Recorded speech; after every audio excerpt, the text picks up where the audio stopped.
What's up, everyone? Welcome back to another review, and this time we're taking a look at Final Destination, the first installment into the said franchise. Uh, it is actually really, it's actually really funny that this first movie is officially 25 years old because I remember seeing this thing in theaters.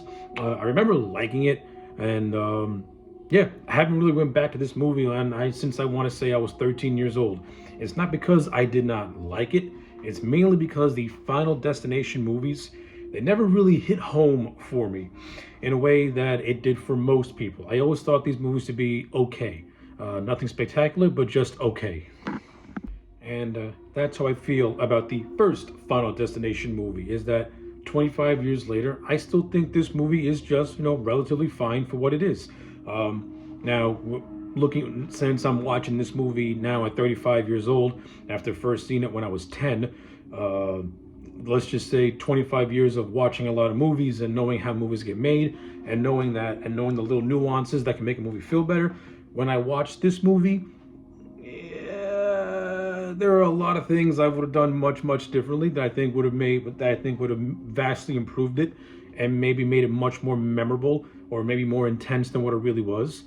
But when you watch this movie as it is, it's a good popcorn entertainment supernatural horror flick.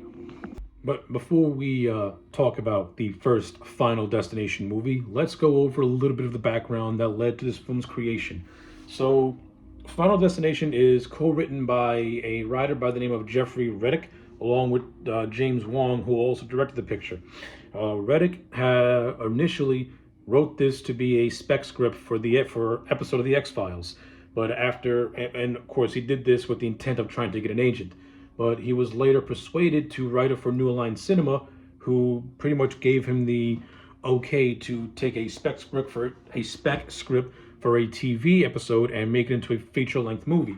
And the idea that Riddick had was, according to him, he was on a plane flying from Kentucky, and he heard the story of a woman getting a phone calling her mother, and the mom telling her daughter that she has a bad feeling about her taking this flight that she was supposed to go on, and the daughter did not go on the flight.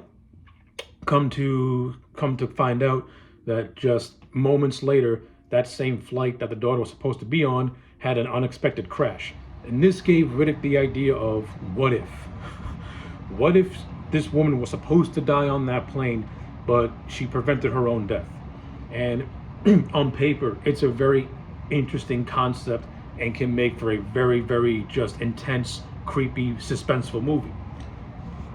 Now, while I don't think this movie is really all that creepy, it does have moments of intensity, but overall I think the first Final Destination movie is something that, if it maybe had a better director, let's say like a John Carpenter or a Wes Craven, those two could have gotten so much mileage out of a movie like this, and maybe put a little bit of a social commentary element to it.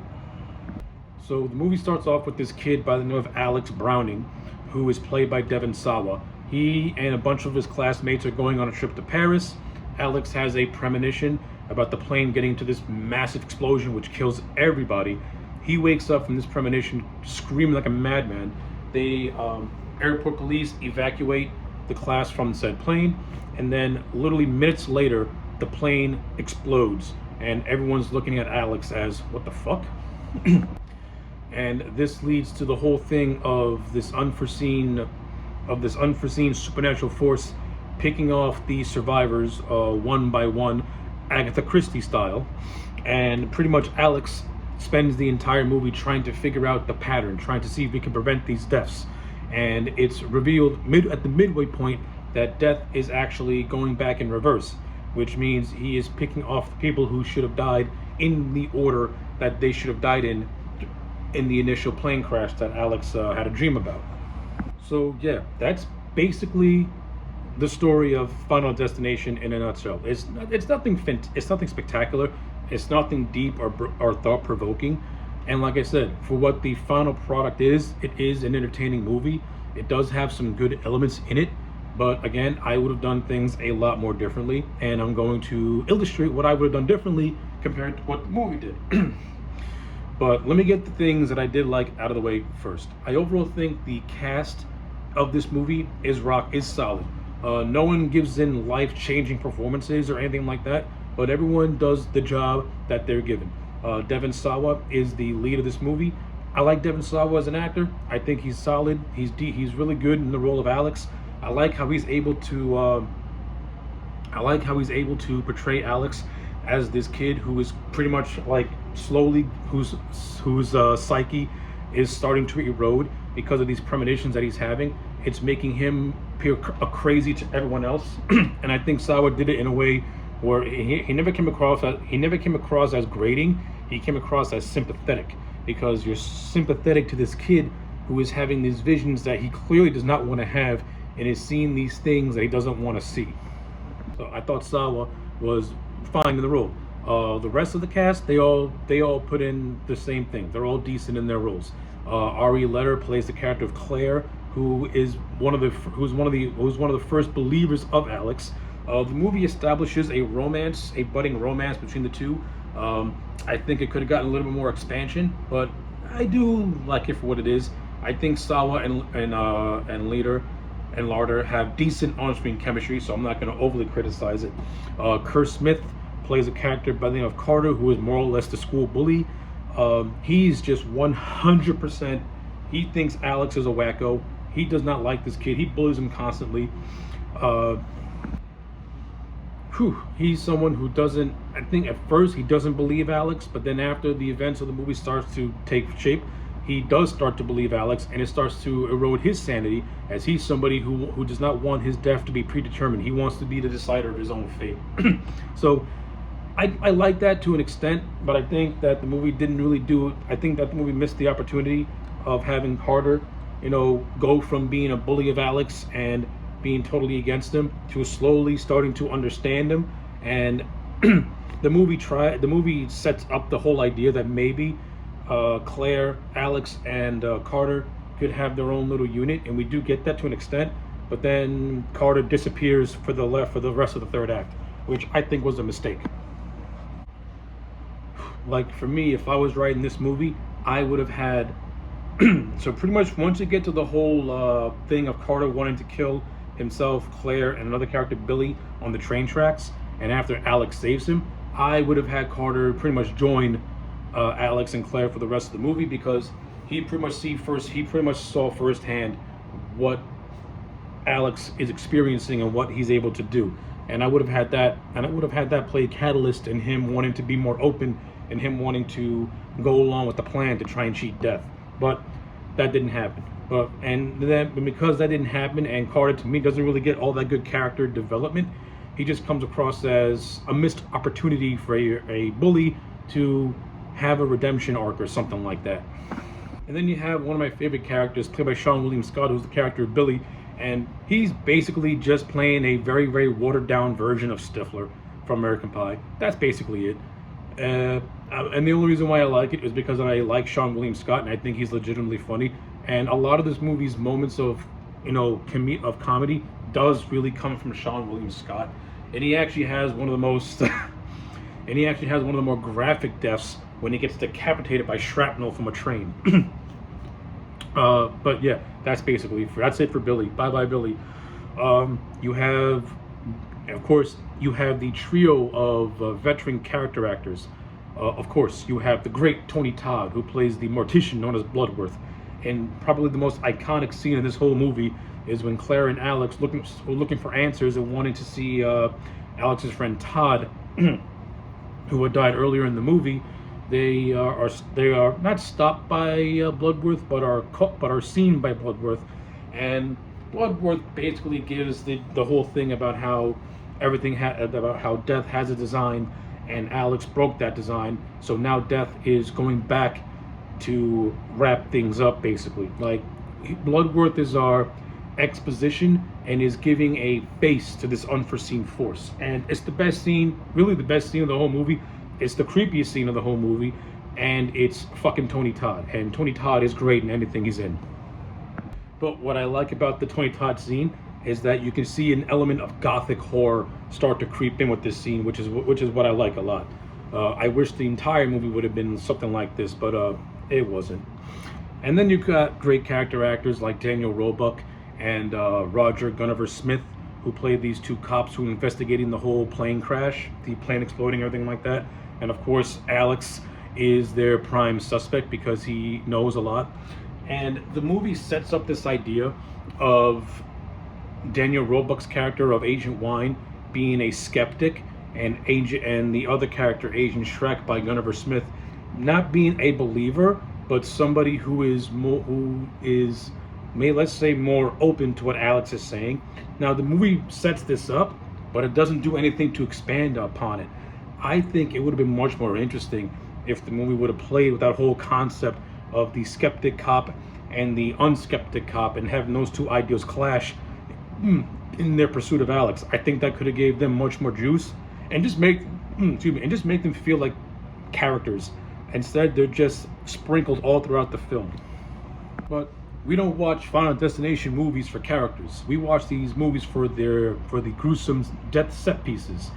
And I ain't gonna lie, the first Final Destination movies got some good death sequences, like the scene where Todd, Alex's friend, is killed in the bathroom. Very memorable. The teacher who gets killed with the computer catching fire, and and getting stabbed with a bunch of knives. You got the girl who gets hit by a bus. You got like I said, you got the Sean William Scott's character who gets decapitated by shrapnel. Like, the movie does have those iconic death sequences that pretty much made it memorable, aside from the Tony Todd stuff. But I have a gripe with all these death sequences, and I have a gripe with the whole unseen force type of thing. So, if I was constructing this movie as a director, I would not have made it obvious that death is working in reverse to tie up loose ends. I would have had these death sequences actually play more like accidents. And the movie sets it up with the character of Todd, where they pretty much make a mention that his death could have been caused by a suicide. And I would have actually leaned more into that. I would have had these deaths feel more like unintentional suicides, and I would have had that play with Alex's psyche more, because you could have really gotten more out of Alex, thinking like he knows that death is out to get these people, but the deaths are done in a way where it's almost as if these characters are killing themselves. And I would have played with the whole idea of Alex maybe second guessing these premonitions, and realizing that these people are not being killed by some unforeseen force, and that they're doing it to themselves. Like, I would have played with that a little bit more, really toyed with that more. I think you could have gotten more psychological damage out of Alex as the movie went on if you would have added that element. It's set up, it's presented, but never really expanded upon, which would have added some more dramatic weight story-wise. Because as seen in the movie, these are not accidental. Like, it's really there really is an unseen force that is causing all this mischief, because the way these deaths happen, it literally looks like there's something in the room with these characters as they're being knocked off one by one. Is that scary? Yeah, to a 10-year-old is scary, but to a 35-year-old looking back at it, it could have been done in a much more Hitchcockian type of way, where even the viewer starts to question as to whether or not these are whether the viewer can start to question these things as well. Like, you could have really gotten more mileage suspense-wise out of this movie, instead of going for like the now, James Wan said he didn't want to make this into a slasher, but when you watch this movie, it feels like a slasher. It has all the slasher tropes. I think this thing should have gotten more of a Hitchcockian route, where it starts to play with your mind a little bit more, because that could have been much more scarier. It would have made this movie more memorable and more intense for me. And I think it would have been actually really clever if how the characters died had more foreshadowing as to how their deaths were presented in the film. Like, I think if we had more foreshadowing, that also could have been very decent. Like, for example, the character of Todd, he gets killed because of a leaky pipe in his bathroom. Now, what if this was already established earlier on in the movie of there being a leakage? So that way, when his deaths happen, it doesn't feel random. It feels like a problem that could have been fixed or something like that. Like, I'm just giving like a little bit of example about how maybe the foreshadowing of some of these deaths and the way they are presented in the film would have been like established early on, so you get a much better payoff when it actually happens, is what I'm trying to get at. But for what we get in the movie, it's fine for what it is. They are well executed for the most part, and to James Wan's credit, he does try to add some suspense to each death sequence, so I'll give him that. I think the third act was a wasted opportunity. So I understand that they're going for death being this unforeseen force, but come on, you literally have a scene of water coming out of a faucet and then retracting once it kills Todd. Who are you trying to fool? Like, seriously. I would have just had death appear to Alex and Claire as a full-blown something. Like, I would have just had the Grim Reaper appear in the third act of this movie, because it feels like a shit ton of build-up to really nothing interesting, to be honest with you. It's just like the third act is really just Alex rigging a cabin, trying to get ahead of death, only to realize that Claire was the one who was next in line all along.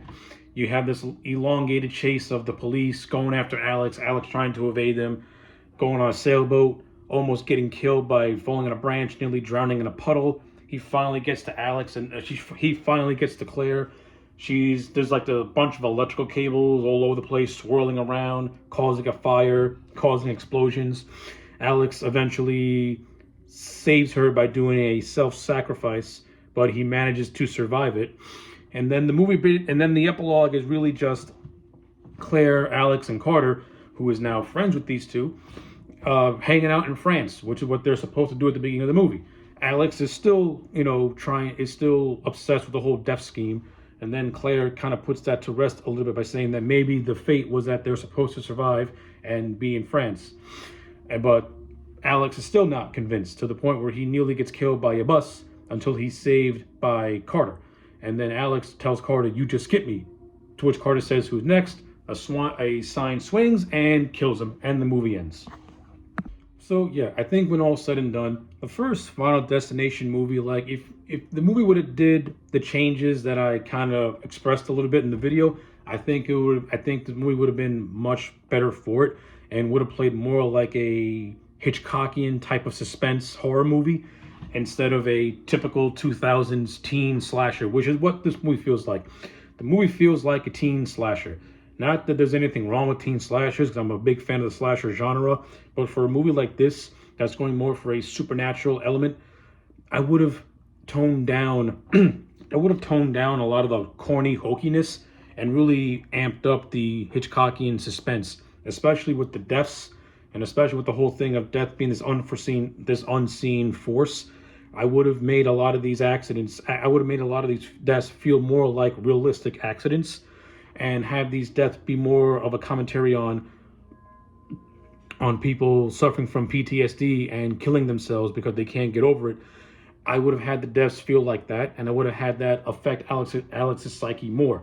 Like, he has to wrestle with the fact that he's having these premonitions, but these deaths are starting to feel like suicides. I would have had that screw with his head a little bit, which I think would have added much more dramatic weight as I said earlier. But for what we get, it's decent. I think James Wan overall did a decent job directing the movie. The cinematography is fine. The acting is standard. I do like how a lot of these characters' names are references to old school horror directors and producers from the 1900s to the 1950s. That's cool. Like, one of the characters is named Max Schreck.